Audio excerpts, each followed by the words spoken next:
What's going on, everyone? Long story short, my parents recently purchased a home right down the road from where I live now. For those who don't know, I was born and raised in Pennsylvania and moved down here to Tennessee when I was 10, and I've been here ever since. However, my parents did move back to Pennsylvania several years ago, and, well, now they're back. Anyway, while my parents were packing for the move, they sifted through a bunch of stuff they've had lying around for years. I ended up with a Tupperware container full of just child memorabilia, just random stuff that was fun to sift through. But my wife and I ended up with a ton of vinyl records. For those who don't know, music has always been a big part of my life, and my love for music is no doubt a combination of my mom and dad.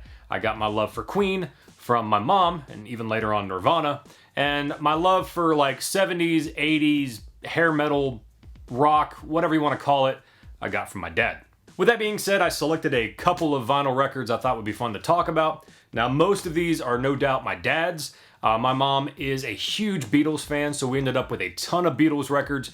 Not just Beatles, but Paul McCartney, John Lennon, George Harrison, Ringo Starr. Considering how much of a Beatles fan my mom is, I never really got into the Beatles. I'm not sure why, but I have a lot of respect for them, just not something I tend to listen to. But I did pick a couple worth talking about, and let's get right to it. First up, Abbey Road. No doubt one of the most iconic covers ever, even though it's just them walking across the street. If you didn't know, this album has the song Come Together, which has been covered by more artists than I can count. Next up, Sgt. Pepper's Lonely Hearts Club Band. Another iconic album cover. There's a lot going on. I couldn't tell you what's going on, but something's going on. Next, Yellow Submarine. God only knows how many drugs the Beatles did back in the day, but this album to me just looks like a drug trip. I mean, you are talking about a band that has a song called I Am the Walrus. It's not on this album, I just wanted to say that. All three of those are very iconic album covers, but I saved the best for last. No doubt the most iconic Beatles album cover ever, the White Album. This one looked like it definitely got some love. It's been through hell, but yeah, it's the White Album. Now, I forgot to mention there's apparently a specific release of Abbey Road that's worth quite a bit of money. This ain't it. Thanks, Mom. All right, let's talk about some rock and roll. Now, this was actually the first vinyl we bought when we moved into this home. So now we have two copies of Van Halen. No doubt some iconic songs like You Really Got Me, Jamie's Crying, Running with the Devil, which I still state is semi-overrated. I have nothing against it, it's just overplayed in my opinion. Ain't Talking About Love, and of course, Eruption. Next, we also got Diver Down. Now, I'm not gonna lie, I'm not very familiar with this album. I actually don't think I know any of these songs. Well, I probably do, I just don't recognize the title of the songs. Last up for Van Halen, we also got 1984. Not entirely sure what's on here as there's no set list on the back and I'm too lazy to open it, but hey, if there's some iconic songs, I'll list it here. Next up, we got some REO Speedwagon. Now, I did already have High Fidelity, I think that's the name of the album. That's the one I remember listening to as a kid, but this one also has the hit song Can't Fight This Feeling. All right, we're getting a little heavier now. We got some AC/DC, Back in Black. Now, if you couldn't tell, this has the hit song Back in Black on it, but also classics like Hell's Bells, You Shook Me All Night Long, and Shoot to Thrill, and probably more. Another AC/DC, we also got Highway to Hell. If you couldn't tell, this has the hit song Highway to Hell. Surprising, right? Next up, we got some Boston. I'm not really familiar with most of these songs, but it does have the song I'm sure everyone knows, More Than a Feeling. Next up, we got some Led Zeppelin. Not gonna lie, I never really got into Led Zeppelin. Not sure why, but hey, it has the hit Stairway to Heaven, which, you know, you can't play in guitar stores. No stairway. Denied. Moving on, we got some Foreigner. I'm not sure if this is an actual album or like a compilation, but hey, it's got their biggest hits, Cold as Ice, Double Vision, and Urgent.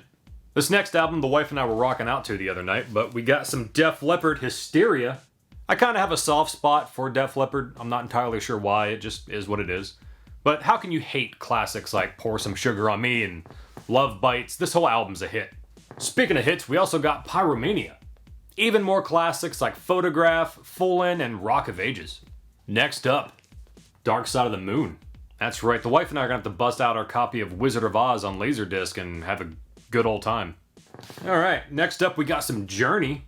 Not too familiar with most of these songs except for Wheel in the Sky, but hey, it is what it is. Even more Journey, we got Frontiers. This album actually has my favorite Journey song, Separate Ways. Yes, I liked this song before Stranger Things. However, I kind of like the remix for Stranger Things. It's pretty good. All right, we're about halfway through. We got some Styx. I have no idea the album name because it's, well, nowhere on here. Only song I know on here is Renegade. Again, I may know the others, but maybe I just don't know the name. No doubt the best Styx album, Kilroy Was Here. It's got Mr. Roboto. That's all I need to say. All right, we're getting even heavier now. We got some Judas Priest. This appears to be a single, but it does have a live version of Breaking the Law. Breaking the law, breaking the law, breaking the law, breaking the law. All right, we're getting even heavier. We got some Black Sabbath, Live Evil. I'm assuming this is a live album. It doesn't have Ozzy. This is apparently during the Dio era. But speaking of Ozzy, we also got Bark at the Moon. This, of course, has the hit song Bark at the Moon. Again, surprise, surprise. Along with that, we also got Blizzard of Oz. I'm not sure about the rest of the songs on this album, but Crazy Train and Mr. Crowley are classics. Speaking of classics, we also got some AEROSMITH. Again, I'm not sure about most of the songs on this album, but if you can't tell, it's featuring Dream On. The album my wife was the most excited about was Toys in the Attic. If I'm not mistaken, I believe my wife has been on the lookout for this vinyl. Apparently she had it on cassette as a kid and pretty much knew every song on it. Another album we were rocking out to, some Bon Jovi, Slippery When Wet. No doubt some of his biggest hits, You Give Love a Bad Name, Living on a Prayer, Wanted Dead or Alive. It's a pretty rockin' album. Next up, we got some Hotel California. Not sure what else to say. It's got Hotel California by the Eagles, along with some other songs they wrote. All right, we also got some Blue Oyster Cult. I can already hear the cowbell. It's also got the song Astronomy, which I know because Metallica covered that song on their Garage Inc. album. Speaking of cowbell, if you're not familiar with the classic SNL skit, I've actually shown that to a couple of people who had never seen it before, and now I've apparently ruined the song Don't Fear the Reaper. It is kind of hard not to hear just nothing but the cowbell. So, moving on, we got some Scorpions, Love at First Sting. I had to call this one out just because it's got Rock You Like a Hurricane.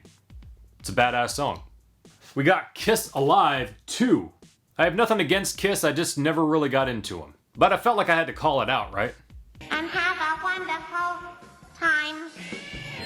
I actually almost had a chance to meet Ace Frehley once, and it was like $100 for him to sign something, and I was just like, nah. Last up, this one was just kind of weird. This was no doubt my mom's, but I just thought this one was kind of cool. We got the original motion picture soundtrack for Dracula. I'm not entirely sure if I've seen this version of Dracula. I'm guessing it came out in 1979, so I don't know, is it any good? Let me know if you've seen it. Well, anyway, guys, that was some of the highlights from my mom and dad's vinyl collection. I can't thank them enough. It was so much fun to sift through these, and already the wife and I have rocked out to quite a few of them. But hey, let me know some of your favorites, and you know what to do: like, comment, subscribe, all that fun stuff, and I'll see you again next time.